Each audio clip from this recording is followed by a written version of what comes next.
I wasn't born into hunting. I grew up in the city in a household that was fiercely opposed to guns and firearms. My knowledge of my food chain began and ended at the grocery store. Part of that yearning to understand where my food came from was what led me to be a regenerative farmer, but that still wasn't what got me into hunting.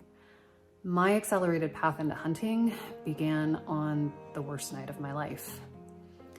It is a dark and foggy night that still visits me in nightmares. And it left me with a dead llama, a dead black bear sow, a new terror of the dark, and post-traumatic stress that was fueled by the sound of gunfire. What people around me couldn't understand was that my desire to learn how to hunt wasn't because I was seeking vengeance against bears.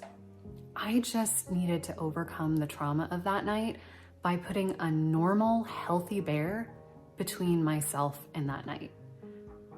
But I had never picked up a rifle before. I'd never owned a gun. I'd never even touched a gun. I didn't know the first thing about how to handle a weapon. And the sound of gunfire inspired full-blown panic attacks every time. And I had to go to the shooting range in order to have a place to learn how to use a firearm. It was awful. But I was so determined to learn, and I made myself keep going, and I made myself keep trying. And eventually, even though the panic attacks never fully went away, I learned how to at least control them. And honestly, it helped teach me to become a pretty calm and methodical shooter. But learning how to use a rifle was only half the battle. I still had to find a bear.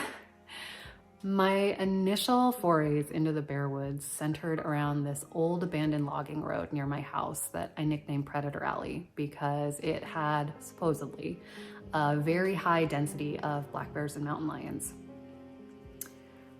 Walking from my parked truck in that blurry gray of first light and forcing myself to walk step by painful step down that logging road was one of the most difficult things I have ever pushed myself to do. It scared me more than any of my days at the shooting range. I wanted to find a bear. I wanted to see a bear, but I honestly didn't know if I could handle the experience of that interaction when or if that time ever arrived. Taking those first few steps into the forest was like walking back into that nightmare. But over time, that nightmare eventually morphed into something far less frightening and far more spiritual. What I came to realize from that night and from that journey was that I needed to walk this long and painful path to healing, filled with both fear and failure, in order to develop a true admiration for the animals that I was so determined to pursue. But my story as a bear hunter is still a story without an ending. The gift of my journey has been the gift of an outsider's perspective, but one who understands a hunter's love of the wilderness and the animals that they pursue. My name is Jillian Garrett. This is my why.